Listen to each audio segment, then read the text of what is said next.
비록 하늘에나 땅에나 신이라 불리는 자가 있어 많은 신과 많은 주가 있으나 그러나 우리에게는 한 하나님 곧 아버지가 계시니 만물이 그에게서 났고 우리도 그를 위하여 있고 또한 한 주 예수 그리스도께서 계시니 만물이 그로 말미암고 우리도 그로 말미암아 있느니라.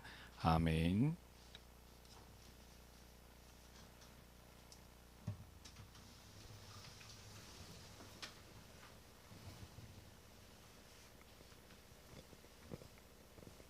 우리가 말씀을 들어가기 전에 저 이번 주가 또 특별히 또 설날이고 해서 또 이번 또 고린도전서 8장에도 또 나와 있는 말씀이라서 우리 우상과 제사에 대해서 우리가 좀 확인하고 좀 이렇게 넘어가고자 합니다. 말씀을 좀 나누고자 합니다. 우리가 명절에 대해서 1년에 한 번, 두 번 이렇게 가족들이 모여서 가족의 역사를 이야기하고 또 조상을 이야기하고 또 그런 어떤 식사 모임을 갖고 이것을 우리가 전통이라고 여긴다면 그게 썩 나쁘지는 않은 것 같아요. 그죠? 식사 모임이라고 한다면. 그런데 이 식사 모임이 아니라 여기에 특별한 사상이 들어가고 특별한 신념이 들어가 있다면 우리가 이거를 좀 살펴보고 생각해 봐야 된다는 겁니다. 우리가 차례상을 차려서 무엇을 하냐면 거기에 향을 피워요. 그죠? 우리가 차례상을 차려서 뭐 하냐면 죽은 조상들이 먹을 수 있는 음식을 차려놓는 겁니다. 거기에 절을 하고 향을 피우고 또 지방을 태우고 충문을 태웁니다. 그거를 사람들은 무엇이라고 하냐면 조상의 혼을 부른다 이렇게 말을 해요. 전통이라고 말하죠. 한쪽은 식구들이 모여서 조상의 어떤 역사를 말한다 이렇게 말하는데 실질적으로 무엇을 하고 있냐면 제사를 하고 있는 거예요. 그래서 우리가 말씀을 좀 찾아보려고 합니다. 고린도전서 10장 20절 말씀 우리 한번 보겠습니다.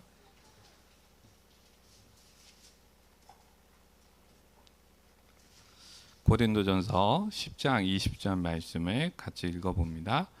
무릇 이방인이 제사하는 것은 귀신에게 하는 것이요 하나님께 제사하는 것이 아니니 나는 너희가 귀신과 교제하는 자 되기를 원하지 아니하노라. 아멘. 이게 단순하게 식사 모임이고 식구들이 함께 모여서 이야기하는 모임이라면 그게 전통이라면 정말 좋은 전통이죠. 어떻게 보면. 그런데 그게 아니라는 거죠. 우리가 설날에 추석에 차례를 지내는 것은 결국 무엇이라고 성경은 말하고 있냐면 귀신과 교제하는 것이다. 제사하는 것이다. 이렇게 말하고 있습니다. 분명히 조상을 섬긴다고 말하지만 조상을 섬기는 게 아니라 그 자리에 사탄이 귀신으로 역사하는 거예요. 조상처럼 보이게 해서 사람들을 어떻게 하냐면 사탄의 종노릇하게 하는 겁니다. 물론 어떤 집에 가면 정말 신비한 일이 있기도 해요.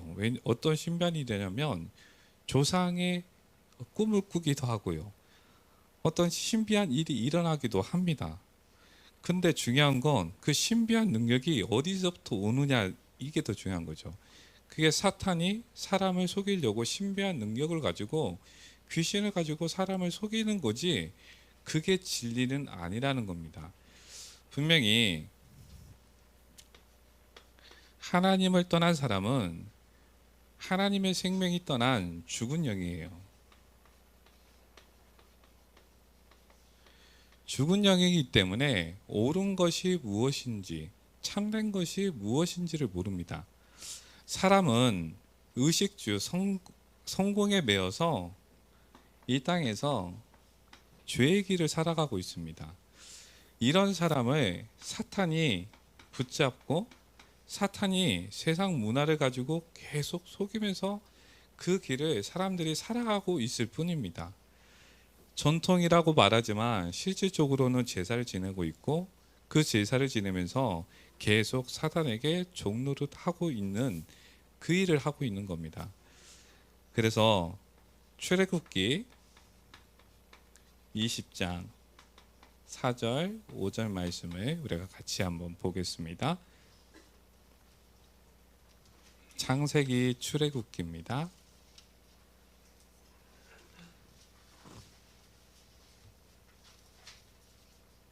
창세기 다음 출애굽기 20장 4절 5절 말씀 같이 읽어봅니다. 너를 위하여 새긴 우상을 만들지 말고 또 위로 하늘에 있는 것이나 아래로 땅에 있는 것이나 땅 아래 물속에 있는 것에 어떤 형상도 만들지 말며 그것들에게 절하지 말며 그것들을 섬기지 말라.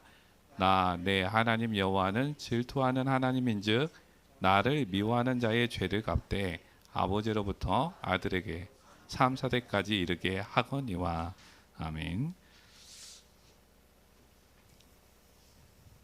출애굽기 20장 4, 5절 말씀 보면 귀신을 섬기면 우상을 섬기면 어떤 일이 일어나느냐?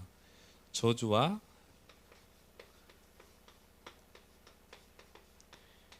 재앙이 반드시 있다라고 말씀하고 있습니다. 그러면 저주와 재앙이 왜 오느냐? 출애굽기 20장 4절 5절 말씀 보면 하나님의 심판인 거죠. 하나님이 우상을 섬기는 자를 하나님이 벌하신다고 말씀하셨기 때문에 이 하나님의 심판입니다. 그런데 또 다른 한편을 보면 하나님이 사람을 창조하신 창조의 질서예요.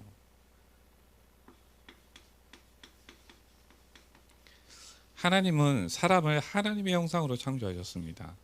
하나님의 형상으로 창조한 사람은 하나님과 교제할 때 생명을 누리게 하나님이 창조하신 겁니다.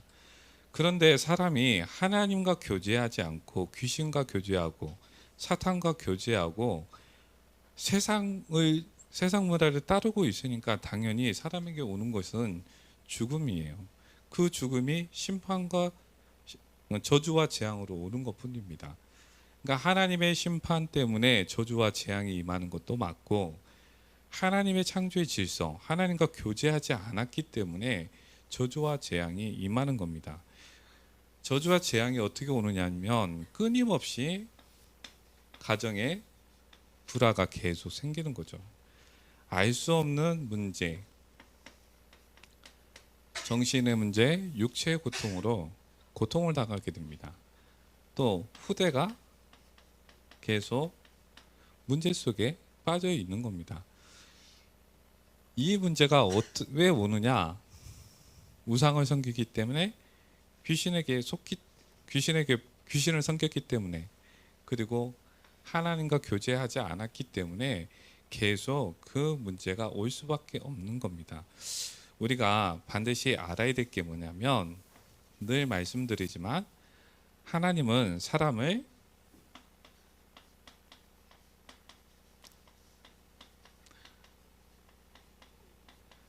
하나님의 형상으로 창조하셨다는 겁니다. 하나님의 형상으로 창조된 사람은 하나님의 사랑 안에서 하나님의 약속 안에서 하나님과 교제할 때 생명을 누리도록 하나님이 사람을 하나님의 형상으로 창조하신 겁니다. 그런데 하나님을 대적한 사탄이 창세기 3장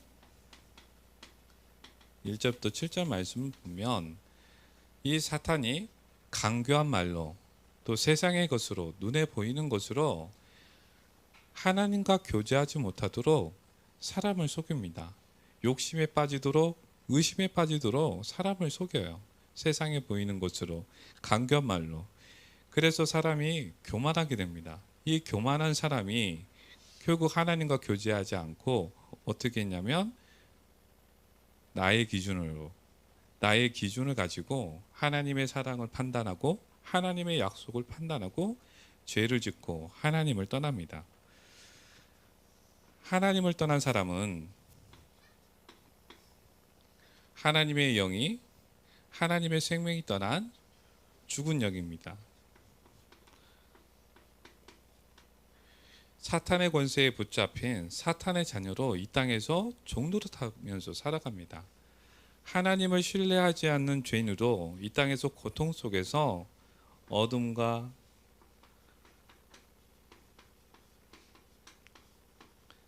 지옥을 살아갑니다.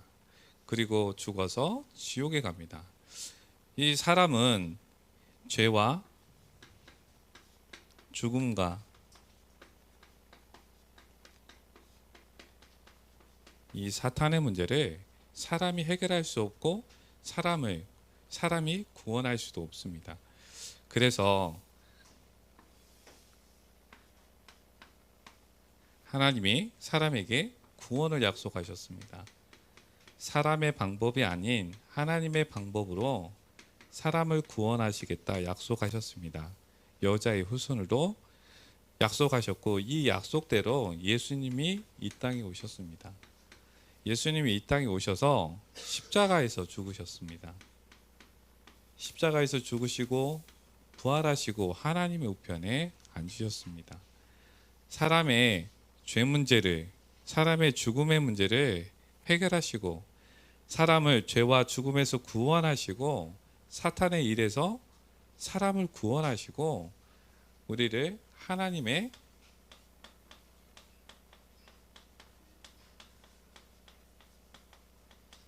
자녀로 삼아 주신 겁니다. 그래서 우리가 예수님을 내 마음에 영접할 때, 다시 말해서 우리가 예수님을 나의 주, 나의 왕으로 고백할 때 내가 죄인입니다. 의식주, 성공을 쫓는 내가 죄인입니다. 정말 나는 세상과 나를 살아가는 죄인입니다. 나는 하나님을 신뢰하지 않는, 하나님을 믿지 않는 죄인입니다. 이 죄를 고백하면서 예수님을 나의 주로, 나의 왕으로 내 마음에 영접하면 하나님은 나를 하나님의 자녀로 삼아주시고 이 땅에서 하나님과 교제하며 예배와 기도의 축복을 누리며 하나님 나라의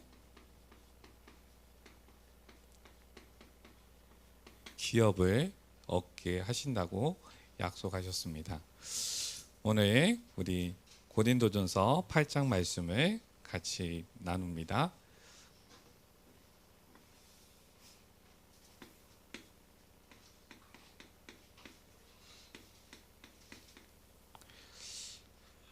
우리가 교회를 오래 다니다 보면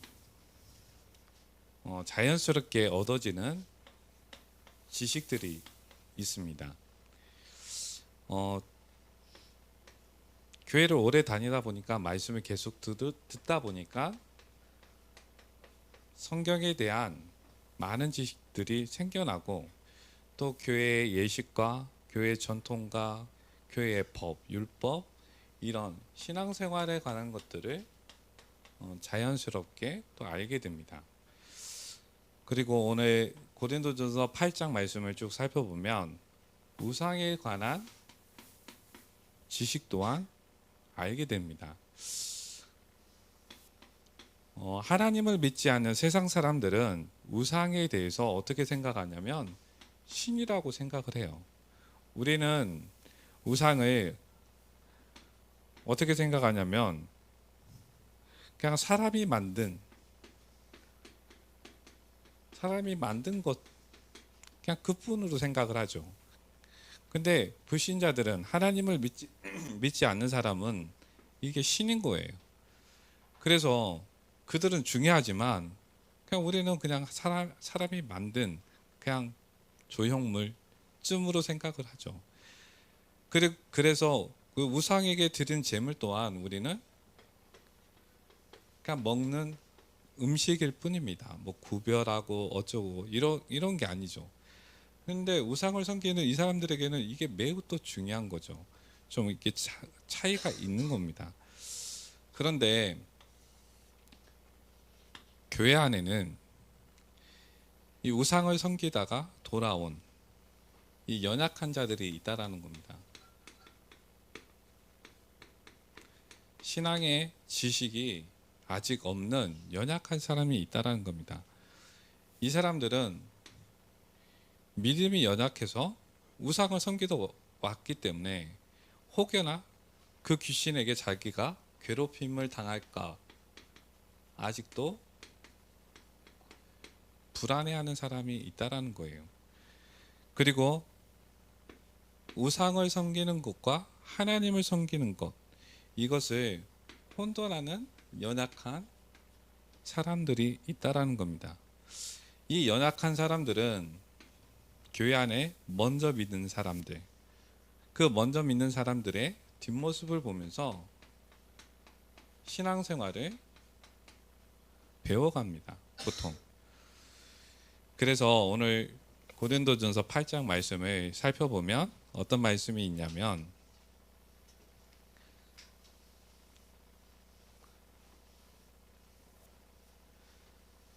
8장 말씀을 좀 이야기로 좀 풀어보면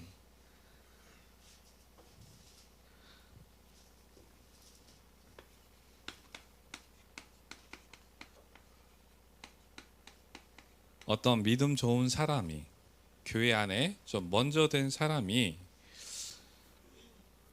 우상을 섬기는 곳에 가서 우상의 재물을 그냥 먹은 거예요. 그리고 우상을 섬기는 사람들하고 자유롭게 이야기한 겁니다. 왜? 그게 아무런 문제가 아니기 때문에 그냥 자유롭게 먹고 그 사람들하고 교제를 한 겁니다. 그런데 이 모습을 믿음이 연약한 이 연약한 자가 보고 우상을 섬겨도 되나 보다 이렇게 생각을 한 거예요. 이 믿음이 있는 사람은 우상을 섬긴 게 아니라 그게 아무렇지도 않았기 때문에 그 자리에 가서 그들하고 이야기하고 그 음식을 먹으면서 자유롭게 행할 뿐인데 연약한 자는 그렇게 생각하지 않고 오히려 죄를 짓게 되는 거죠. 그 모습을 보면서. 이게 8장의 내용을 좀 이야기로 만들면 그렇게 된다는 거죠. 먼저 된 자의 모습을 보면서 그냥 연약한 자가 우상을 섬기게 된 거예요. 그래서 이 먼저 된 자가 이렇게 한 행동은 그리스도에게 죄를 짓는 것이다. 이렇게 말을 하고 있습니다. 그래서 8장 13절 말씀을 보면 그러므로 만일 음식이 내 형제를 실족하게 한다면 나는 영원히 고기를 먹지 아니하여 내 형제를 실족하지 않게 하리라. 이렇게 말씀을 하고 있습니다. 우리가 좀 8장 1절 말씀을 보면서 우리가 같이 말씀을 나눌게. 우상의 제물에 대하여는 우리가 다 지식이 있는 줄로 아나 지식은 교만하게 하며 사랑은 덕을 세우나니. 이렇게 말씀하고 있습니다. 우리가 신앙생활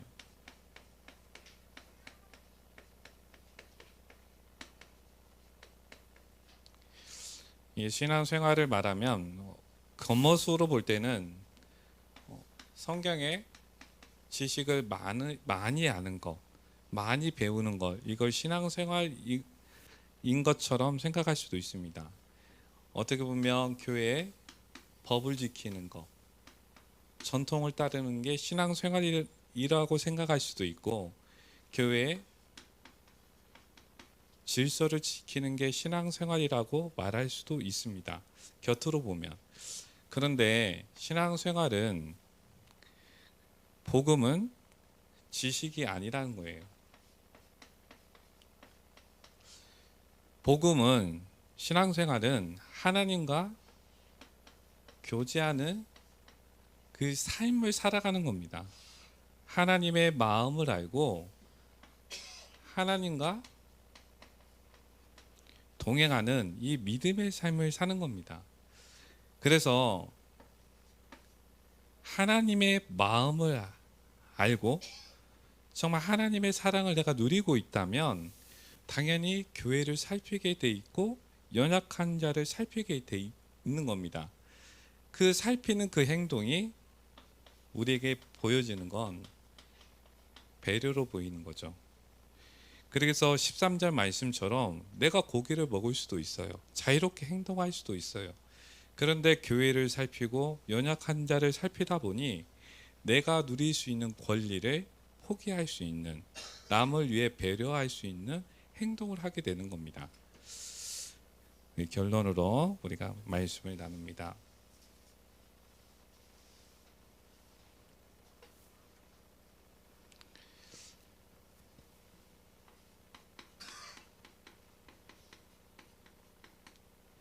고린도전서 8장 6절 말씀입니다.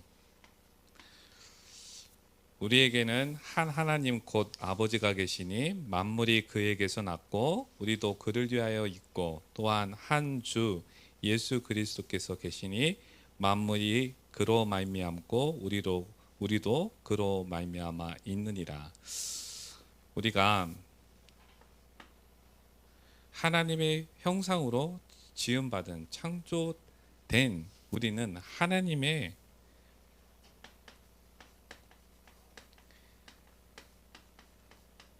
이 사랑을 받은 자라는 거예요. 우리는 하나님의 형상으로 창조된 자입니다. 우리가 예수님이 나를 구원하시려고 예수님이 십자가에서 피 흘려 죽으심으로 나를 구원하시고 하나님의 자녀를 삼아주신 그 하나님의 사랑을 내가 받은 사람입니다. 나는 하나님의 사랑을 받은 사람이에요. 근데 이 하나님의 사랑을 우리 성도님들이 좀 이렇게 깊이 묵상하시면서 정말 내가 하나님의 사랑을 받았다. 이게 정말 내가 하나님의 사랑을 받았으면 더 이상 내가 자랑할 것도 없고 또 한쪽으로는 부족할 것도 전혀 없는 그 하나님의 사랑을 내가 받은 거예요. 그 하나님이 나를 하나님의 형상으로 창조하시고 하나님과 교제할 때 내가 생명을 누리게 하시고 힘과 안식을 누리게 하신 그 하나님의 사랑을 내가 받은 겁니다. 정말 죄인이었던 나를 구원하시고 사탄의 권세에서 나를 구원하시고 죽음에서 나를 살리시고 죄에서 하나님과 교제하는 빛의 자녀로 나를 자녀로 삼아주신 그 하나님의 사랑 안에 내가 있다라는 겁니다. 그리고 두 번째, 내가 그 하나님의 사랑을 정말 내가 알고 있다면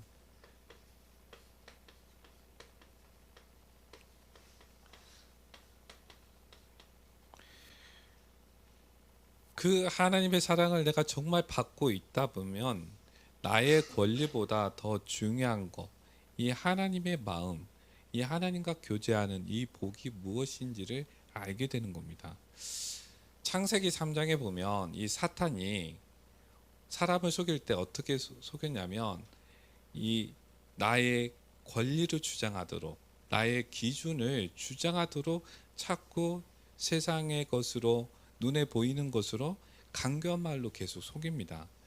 분명히 우리는 하나님의 마음을 알고 하나님과 교제하면서 하나님이 주시는 그 사랑을 약속을 누릴 수 있는 복으로 하나님이 우리를 부르셨는데 계속 이 축복을 놓치게 하는 겁니다. 그래서 우리 성도님들이 우리 그리스도 예수 안에서 하나님의 사랑을 알고 하나님의 마음을 알고 하나님과 교제하는 이 복이 있다라는 것을 우리 성도님들이 잊지 마시고 또 누리시면서 정말 하나님과 교제하는 축복이 있기를 예수님의 이름으로 축복합니다. 기도합니다. 아버지 하나님, 우리가 복음을 알게 하셔서 세상의 헛된 것을 버리고 그리스도 예수 안에서 하나님께 예배하게 하심에 감사드립니다. 주님, 우리가 하나님께 예배로 기도로 하나님과 교제할 때 샘솟는 기쁨이 있게 하여 주옵소서. 하나님과 동행하는 생명과 힘과 안식으로 우리를 인도하여 주옵소서. 예수님 이름으로 기도드립니다. 아멘.